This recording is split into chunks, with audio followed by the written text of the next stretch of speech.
പൊന്നുസേട്ടാ പോവാം. ഇന്ന് എന്തൊക്കെ പ്രോബ്ലംസ് ആണ് ഉണ്ടാവാൻ പോകുന്നത്.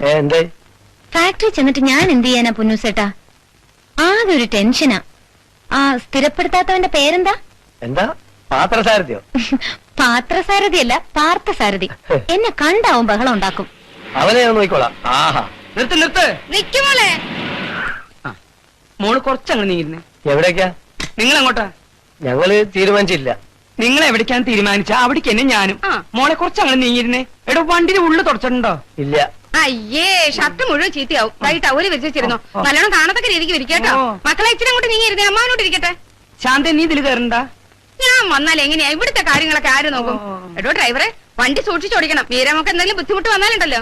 മക്കളെ എല്ലാം അമ്മാവനോട് പറഞ്ഞിട്ടുണ്ട് കേട്ടോ. ശാന്തേ ബായ്. എല്ലാവരും കേൾക്കാൻ വേണ്ടി പറയാണ്. ശരിയായി ജോലി ചെയ്യാത്തവർ ആരായാലും ശരി, അവരെ ജോലി നിന്ന് പിരിച്ചുവിടും. എല്ലാവരും നന്നായി ജോലി ചെയ്യുന്നുണ്ട് അമ്മാവാ. പിന്നെ ചെമ്മീൻ കമ്പനി എന്നൊക്കെ പറഞ്ഞ് എന്നെ പേടിപ്പിക്കണ്ട. ചെമ്മീൻ കമ്പനി കുറെയൊക്കെ ഞാനും കണ്ടിട്ടുള്ളതാ. ചെറിയ ചെമ്മീനാണോ വലിയ ചെമ്മീനാണോ ഇവിടെ നന്നാക്കുന്നതെന്ന് എനിക്കറിയണം. ആരെങ്കിലും കൂട്ടാൻ വെക്കാൻ വീട്ടിലേക്ക് വലിയ ചെമ്മീനോ ചെറിയ ചെമ്മീനോ കൊണ്ടുപോയാൽ അവരെ ജോലിയിൽ നിന്ന് പിരിച്ചുവിടും. അമ്മാവാ, ഒരു കാര്യം ചെയ്യാം. പറയൂ. ആദ്യമായിട്ട് ഇവിടുത്തെ തൊഴിലാളികളെ ഫുള്ളായിട്ട് പിരിച്ചുവിടുക. അതെന്താ വേണ്ടതെന്ന് ആലോചിച്ച് ഞങ്ങൾ തീരുമാനിച്ചോളാം. Good morning uncle. ഇത് ഇയാളാരാ? നമ്മളാരാ? പറഞ്ഞു കൊടുക്കണോ? മീരക്കുഞ്ഞിന്റെ അമ്മാവനാ. മൂപ്പര് ഇവിടുത്തെ തൊഴിലാളികളെ പിരിച്ചുവിടാൻ വന്നതാ അല്ലേ? നിങ്ങളാണോ മാനേജർ? ഇവിടെ എന്തൊക്കെ നടക്കുന്നുണ്ടെന്ന് എനിക്കറിയണം. എത്ര കിലോ ചെമ്മീൻ വാങ്ങുന്നുണ്ട്, എത്ര കിലോ ചെമ്മീൻ വിൽക്കുന്നുണ്ട്, എല്ലാം എഴുതി വെക്കണേ. ഓ പൊന്നൂസ്, ഈ ചെമ്മീൻ നന്നാക്കുന്ന സ്ഥലം എവിടെയാണ്? അതവിടെ താഴെയാണ്. എന്നാ അവിടേക്ക് കൊണ്ടുപോകണം. ഇവിടുത്തെ കഴിഞ്ഞു.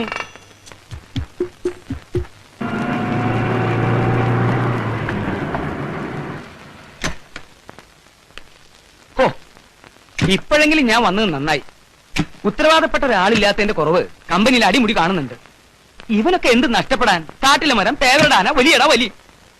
ഇനിയിപ്പോ എസ്റ്റേറ്റ് എങ്ങനെ നടക്കുന്നാവോ? മോളെ, എത്രയും പെട്ടെന്ന് എനിക്ക് എസ്റ്റേറ്റ് ഒക്കെ ഒന്ന് കാണണം. ഒന്നിനൊരു കുറവ് വരാൻ പാടില്ല. നാട് നീളെ നമുക്ക് പുതിയ പുതിയ കമ്പനികൾ തുടങ്ങണം. കാവും പുറത്ത് അടിയോടി കുടുംബം എന്ന് കേട്ടാൽ നാട്ടുകാർ നടണം. ഇപ്പോഴേ ഞാൻ എത്തി തുടങ്ങിയിട്ടുണ്ട്.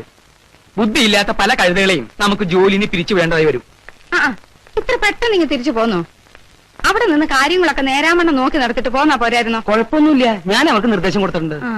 മോളെ, അകത്തൊരുത്തം വലിയ അധികാരത്തിൽ കുറെ നേരമായി കയറി കുത്തിയിരിക്കുന്നു. എവിടെ? ഇങ്ങോട്ട് വാ. ആ വേലക്കാരത്തിലുള്ള അയാൾക്ക് ചായ കൊടുക്കുന്നു, കാപ്പി കൊടുക്കുന്നു. ഏതോ വക്കീലാത്രേ. ഓ, വക്കീലെങ്കിൽ വന്നു. പപ്പായുടെ ഏറ്റവും അടുത്ത ഫ്രണ്ടൊക്കെ പണ്ട് അധികാരം കാണിക്കാൻ വന്ന അവൻ വിവരറിയും. എവിടുന്ന് വരുന്നു, എന്തു വേണം, ആരോട് ചോദിച്ചിട്ട് അകത്ത് കയറിയത്? ഞാൻ പറഞ്ഞില്ലേ, വക്കീലെങ്കിൽ പപ്പായുടെ അടുത്ത ഫ്രണ്ടാണ്. ആരായാലും ശരി, നമുക്കിവിടെ 100 കൂട്ടം ജോലിയുണ്ട്. ആ പെട്ടെന്ന് പറഞ്ഞോട്. ശാന്തേ, ഞാനിവിടെ ഉണ്ട്. ഓ, നീ ഇവിടെ ഉണ്ടോ? വരൂ. എന്തായി കമ്പനി? ഞാൻ നിർദ്ദേശം കൊടുത്തിട്ടുണ്ട്. അങ്കിൾ ഒന്നും വിചാരിക്കരുത്. കുട്ടികളെല്ലാം പറഞ്ഞു. 18 കൊല്ലം ഈ അമ്മാവനും അമ്മായി എവിടെയായിരുന്നു? നിങ്ങളുടെ അച്ഛനും അമ്മയും ഉള്ളപ്പോ ഇവരെ ആരെങ്കിലും അടുപ്പിക്കുമായിരുന്നു? എനിക്കിവിടെ ഹൈക്കോർട്ടിൽ പ്രമാദമായൊരു കേസുണ്ട് മോളെ. അങ്ങനെ വന്നതാ. എന്റെ മോഹൻദാസിന്റെ വീട് ഇവിടെ ഉള്ളപ്പോ ഹോട്ടലിലും മറ്റും പോയി തങ്ങാനെ പോവും. അത് നിങ്ങൾക്ക് ഭയങ്കര സങ്കടമായി തീരില്ലേ? കോഴിക്കോട് മോഹൻദാസ് ചെരുപ്പുകട നടത്തുന്ന കാലത്ത് കിടക്കാൻ സ്ഥലമില്ലാതെ എന്റെ വക്കീലാഫീസിൽ കിടന്ന അതൊക്കെ ഞങ്ങൾക്ക് അറിയില്ലേ അങ്കിൾ? അതെനിക്കറിയാം. പക്ഷെ ഈ വലിഞ്ഞുകയറി വരുന്നവനൊക്കെ അത് കാര്യമാക്കണ്ടെന്നേ. താണ്ടെ അവിടെ ഒരാൾ വന്നു കരയോ പിഴിയൊക്കെ ചെയ്യുന്നു. ആര്? ഞാൻ ആദ്യമായിട്ട് കാണുക. എവിടെ? കുഞ്ഞിന്റെ അച്ഛന്റെ അമ്മയുടെ അസിത്രയുടെ അടുത്ത്.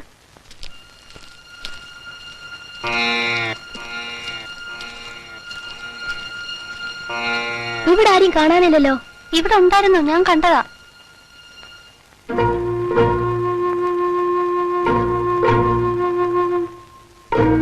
മിസ്റ്റർ, ഇവിടെ ഇവിടെ ഇവിടെ മനസമാധാനം തരില്ലേ? ഇവിടെയും മനസമാധാനം തരില്ലെന്ന് ചോദിച്ചാൽ ഞങ്ങൾ നേരത്തെ തനിക്ക് മനസമാധാനം തരാത്തവരാണെന്ന് തോന്നുമല്ലോ. എന്റെ ദൈവം ഇവിടെ ഉറങ്ങുന്നു. ഞാൻ കുറച്ചു നേരം ഒന്ന് ധ്യാനിച്ചോട്ടെ. അയ്യോ, ഇത് വല്ല കാവ അമ്പലം എന്ന് വിചാരിച്ചിട്ടാ. ഇതേ ദേ ഈ കുട്ടികളുടെ സ്ഥല. ആരുടെ സ്ഥലമാണെന്ന് ഞാൻ ചോദിച്ചില്ലല്ലോ. സാറേ, ഇവിടെ അമ്പലും ദൈവമൊന്നുമില്ല. ഇത് ഈ കുട്ടികളുടെ അച്ഛൻ മോഹൻദാസിന്റെ അമ്മ ശ്രീദേവിയുടെ അസ്ഥിത്തറയാ. നിങ്ങൾ എന്നെ തെറ്റിദ്ധരിച്ചു. നിങ്ങൾ ആരാണ്? അതറിയിക്കാൻ എനിക്ക് താല്പര്യമില്ല. പക്ഷെ ഒന്ന് ഞാൻ പറയാം. നിങ്ങൾ പറഞ്ഞല്ലോ ഇവിടെ ദൈവമില്ല, അമ്പലമില്ല എന്നൊക്കെ. പക്ഷെ എന്റെ ദൈവം ഇവിടെ ഉണ്ട്. നിങ്ങൾ പറഞ്ഞ മോഹൻദാസ് ആണ് എന്റെ ദൈവം.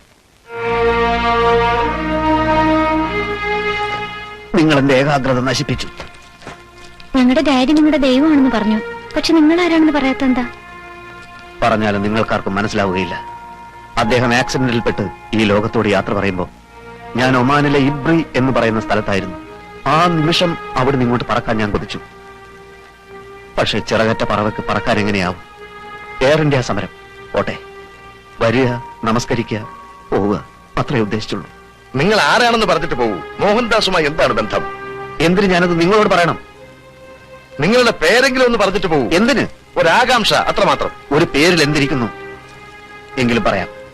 മറ്റുള്ളവർ എന്നെ വിളിക്കുന്ന പേര് ബാബുരാജ് എന്നാണ്. ഓ മൈ ഗോഡ്, നിങ്ങളാണോ ബാബുരാജ്? മോഹൻദാസിന്റെ ഏറ്റവും പ്രിയപ്പെട്ട ബാബുരാജ് നിങ്ങളാണോ? എന്നെ പോകാൻ അനുവദിക്കൂ. ഇനി നിങ്ങൾ ഒരാളെ മുന്നോട്ട് വെക്കാൻ പാടില്ല. എന്റെ മക്കളെ, ഈ മനുഷ്യനെ പറ്റി ഒരുപാട് പറയാനുണ്ട്. ആരാണ് അങ്കിൾ? ഒറ്റ വാക്കിലൊന്നും പറയാൻ പറ്റില്ല. ബാബുരാജിനെ നമ്മൾ വിടാൻ പാടില്ല. പിടി വിട്ടാൽ പിന്നെ ഇയാളെ കിട്ടില്ല. എന്തായാലും പിടിയിട്ടാ പുള്ളിയാ? പിടി വിട്ടുകൂടാത്ത പുള്ളിയാണ്. മിസ്റ്റർ ബാബുരാജ്, നിങ്ങൾ ഈ അനാഥരായ കുട്ടികളുടെ മുഖത്തേക്കൊന്ന് നോക്കൂ. നിങ്ങളുടെ പിതൃതുല്യനായ മോഹൻദാസിന്റെ കുട്ടികളാണിവർ. നിങ്ങൾക്ക് ഈ കുട്ടികളോട് ചില കടപ്പാടുകളൊക്കെ ഇല്ലേ? നിങ്ങൾ ഇവരെ ഒന്ന് ആശ്വസിപ്പിച്ചിട്ടെങ്കിലും പോകൂ. സ്വയം ആശ്വസിക്കാൻ കഴിയാത്ത എനിക്കങ്ങനെ മറ്റുള്ളവരെ ആശ്വസിപ്പിക്കാനാവും? പ്ലീസ് മിസ്റ്റർ ബാബുരാജ്, ഈ കുട്ടികൾക്ക് വേണ്ടി ഞാൻ നിങ്ങളോട് യാചിക്കുകയാണ്. ഓക്കെ, അല്പസമയത്തേക്ക് മാത്രം. Thank you, thank you. മോളെ, ഞാൻ ചോദിക്കുന്നത് വേറൊന്നുമല്ല. എന്തൊക്കെയായാലും ഇവറ്റകൾ അന്യന്മാരല്ലേ? അന്യന്മാരെ കിടപ്പുമുറി കയറ്റി കിടത്തുന്നത് അത്ര ശരിയായിട്ടുള്ള ഏർപ്പാടല്ല. അത്രേ ഞങ്ങൾ പറയുന്നുള്ളൂ, അല്ലേ? പിന്നെ ഒരു മര്യാദ വേണ്ടേ? വരിക, കാണുക, പോവുക, അത് ന്യായം. അച്ഛന്റെ എത്ര വലിയ സുഹൃത്തായാലും അത്രേ പാടുള്ളൂ. ആദ്യം ഉച്ചയ്ക്ക് പോകുന്നു വിചാരിച്ചു, പിന്നെ വൈകുന്നേരം പോകുന്നു വിചാരിച്ചു. ഇതിപ്പോ രാത്രി നേരത്തെയായി. ഇതെന്താ ഇവന്റെയൊക്കെ തറവാടാ? അയ്യേ. അതെ, എന്താ? മോഹൻദാസ് സാർ ഉള്ളപ്പോഴും വക്കീൽ സാർ ഇവിടെ വരാറുണ്ട്. 10-15 ദിവസമൊക്കെ താമസിച്ചിട്ടേ പോവാറുള്ളൂ. ആ, നേരത്തെ അങ്ങനെ ഒരു ശീലം ഉണ്ടാക്കിയതാ കുഴപ്പമായത്. എന്തു കുഴപ്പം? അവര് തമ്മിലുള്ള ബന്ധം എങ്ങനെയാ? മോഹൻ സാർ ഒരു ഗതിയില്ലാതെ കോഴിക്കോട് അലിഞ്ഞു തിരിഞ്ഞു നടക്കുന്ന സമയത്ത് ഈ വക്കീൽ സാർ പല സഹായങ്ങളും ചെയ്തിട്ടുള്ളതാ. എനിക്ക് ഈ പഴംപുരാണൊന്നും കേക്കണ്ട. കുട്ടികളുടെ അമ്മാവൻ എന്നുള്ള നിലയ്ക്ക് എനിക്ക് ഇതിൽ ഇടപെടാതിരിക്കാൻ പറ്റില്ല. എന്താ പ്രശ്നം? ഇയാള് തന്നെ ഇവിടുത്തെ പ്രശ്നം. അങ്കിൾ, നീ മിണ്ടരുത്. എത്രയോ കുറ്റവാളികളുടെ മനഃശാസ്ത്രം ശരിക്കും മനസ്സിലാക്കിയിട്ടുള്ളവനാണ് ഞാൻ. ഇയാളെ കണ്ടപ്പോഴേ എനിക്ക് എന്ത് മനസ്സിലായി? പലതും മനസ്സിലായി. വലിയ വിശേഷമൊന്നും പറയണ്ട. മോഹൻദാസ് ഉണ്ടായിരുന്നപ്പോ ഈ വീടിന്റെ 4 അയലത്ത് പോലും വന്ന് എത്തി നോക്കാത്ത താൻ കൂടുതലൊന്നും പ്രസംഗിക്കണ്ട. എനിക്കെല്ലാം അറിയാം. ഇയാൾക്കൊന്നും അറിയില്ല. ഞാൻ ഇവിടെ കാലുകുത്തിയ ആ നിമിഷം എന്റെ അമ്മ ആത്മഹത്യ എന്ന് പറഞ്ഞു. അതുകൊണ്ട് ഞാൻ വന്നില്ല. മോഹൻദാസ് ഇയാളെ ഈ ഗേറ്റ് കടത്തിയില്ല. ആര് മോഹൻദാസാ? അല്ല, ഭഗവൽദാസ്. ശ്രീദേവിയും മോഹൻദാസും തമ്മിലുള്ള ബന്ധം പൊളിക്കാൻ സകല പാരയും വെച്ച വിഷജീവിയല്ലോ താൻ. സൂക്ഷിച്ച് സംസാരിക്കണം. Uncle please. മോള് വെറുതെ ഇരിക്കെ. സത്യം നിങ്ങളും കൂടി അറിയണല്ലോ. ആ ബന്ധത്തെ ഞാൻ എതിർത്തിരുന്നു. എന്തുകൊണ്ട് എതിർത്തു? അവരുടെ സ്നേഹത്തിന് എന്തുമാത്രം ആഴമുണ്ടെന്ന് അറിയാൻ വേണ്ടി എതിർത്തു. നല്ല ആഴമുണ്ടെന്ന് മനസ്സിലായപ്പോ കല്യാണത്തിന് സമ്മതിച്ചു. അല്ലേ ശാന്തേ? ആ, അതെ. ആര് സമ്മതിച്ചു? ഈ ഞാൻ സമ്മതിച്ചേ. ഇയാള് സമ്മതിച്ചെങ്കിൽ പിന്നെ എന്തിനാ അവർ ഒളിച്ചോടി? അമ്മയ്ക്ക് ഭയങ്കര എതിർപ്പായിരുന്നു പറഞ്ഞില്ലടോ. അതുകൊണ്ട് ഞാൻ തന്നെ പറഞ്ഞത് ഒളിച്ചോടിക്കോളാൻ. തനിക്കറിയോ, അന്ന് ചാലക്കുടി കോഴിക്കോട്ട് ഫാസ്റ്റ് പാസഞ്ചറിൽ 18 രൂപ 30 പൈസക്ക് ടിക്കറ്റ് വാങ്ങി രണ്ടുപേര് കയറ്റി വിട്ടു ഞാന്. നുണ, ശുദ്ധ നുണ. അങ്ങനെ ഒരു സംഭവമേ മോഹൻദാസ് പറഞ്ഞിട്ടില്ല. പറയില്ലല്ലോ. ആ സംഭവം ഇരു ചെവി അറിയരുതെന്ന് അപ്പൊ തന്നെ ഞാൻ അവനോട് പറഞ്ഞിരുന്നു. അല്ലെങ്കിൽ തന്നെ തന്നോട് ഇതൊക്കെ പറയാൻ താൻ ആരാ? അവന്റെ അമ്മാവനോ അളിയനോ? ഞാൻ ആരാണ് തനിക്ക് പിന്നീട് മനസ്സിലാകും. താൻ തന്റെ പെങ്ങളെ തട്ടിക്കൊണ്ട് പോയെന്ന് പറഞ്ഞ് കോടതിയിൽ ഹേബിയസ് കോർപ്പസ് കേസ് കൊടുത്തില്ലേടോ? എന്ത് ഹേബിയസ് കോർപ്പസ്? ആ, ഇതൊക്കെയാണ് തെറ്റിദ്ധാരണ എന്ന് പറയുന്നത്. മോളെ, ഞാൻ കോടതിയെ സമീപിച്ചത് ശരിയാ. എന്തിനാന്നറിയോ? അവർക്ക് പോലീസ് സംരക്ഷണത്തോടെ കല്യാണം നടത്തി കൊടുക്കണമെന്ന് പറഞ്ഞു. നിർഭാഗ്യത്തിന് എന്റെ വക്കീലിന് സ്വല്പ കേൾവി കുറവുണ്ടായിരുന്നു. ഞാൻ പോലീസ് സംരക്ഷണം എന്ന് പറഞ്ഞത് അയാൾ കേട്ടത് ഹേബിയസ് കോർപ്പസ് എന്നാ. അതെങ്ങനെയാ? ഇതുപോലത്തെ വക്കീൽമാരല്ലേ?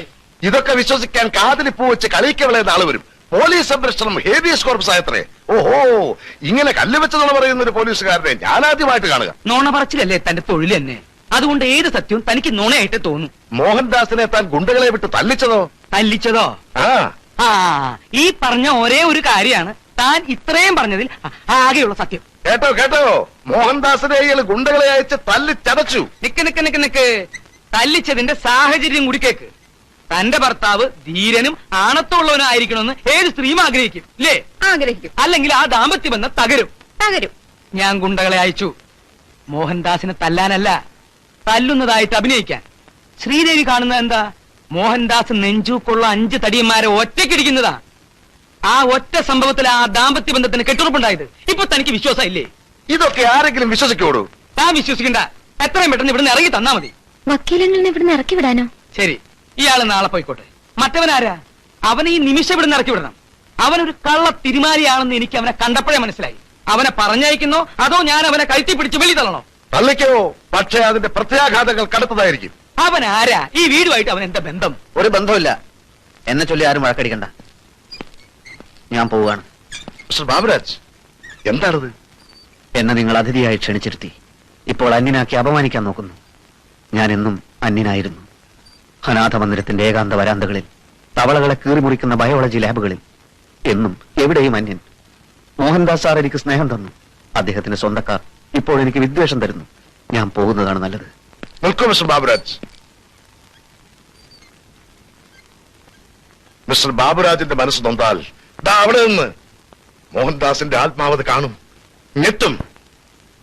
ആ ആത്മാവ് നിങ്ങൾക്കാർക്കും മാപ്പ് തരില്ല. മിസ്റ്റർ ബാബുരാജ്, ഞാനാണ് പറയുന്നത്. നിങ്ങൾ പോകരുത്. വരൂ, വരൂ, വരാൻ.